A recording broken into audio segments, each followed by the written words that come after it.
Let's talk about blocking. So I've got a couple videos of kids blocking, or trying to get into that position of blocking. And first, I'll just say that I didn't capture anyone that got into the ideal position for blocking, and that's expected. We practiced it and we went through it, and everyone was able to simulate it. Just doing it, without gear on, and then doing it with tennis balls. But we didn't get any repetitions with baseballs and gear on because we don't have enough gear to do it. Didn't expect us necessarily to hit all the movements, but with repetitions, we'll get there. But we are starting to, get into at least some of the movements.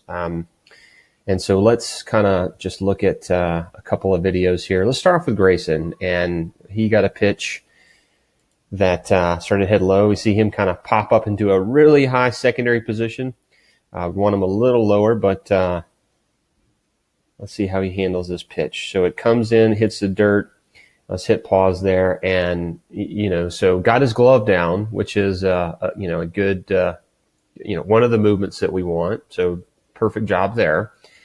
Started to bring his hand over to start to block it, the non-glove hand. Good job.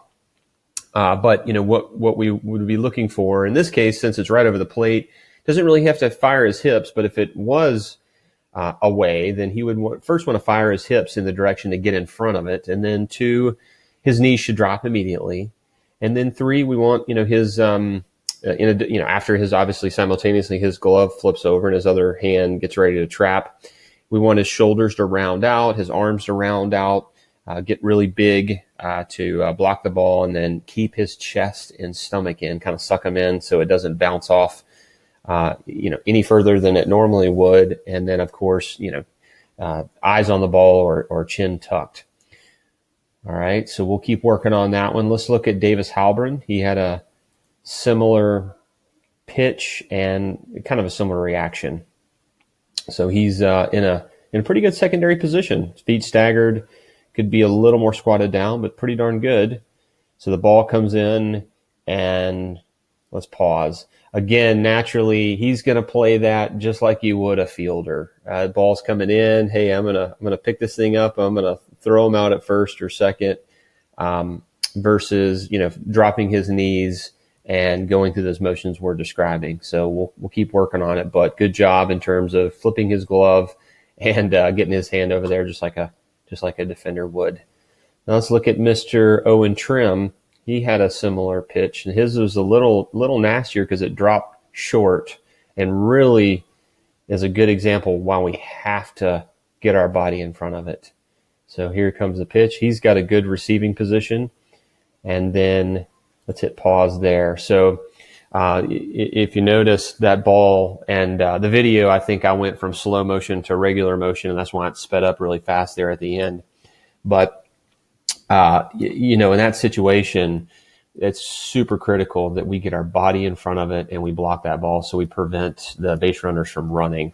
And so, again, all of them, it's a work in progress. And then this is pretty cool where I've got all 3 kids videoed. So I think this is Grayson, Davis, and Ethan Keel, I believe. Let's check out, actually, and I think they all pitched it around the same time. So the pitches come in, and we'll hit pause there. So, obviously the pitches are ideally in the strike zone, but we're obviously going to have some that are not. And, the more we can practice receiving the ball and or blocking the ball in the ideal position, the better. So that way we prevent base runners from running. The catcher's role, just from this scenario alone, becomes super critical in kid pitch, and, can make or break us. So we'll continue to work on this in our general practices. So, keep up the hard work, team, and we'll get there.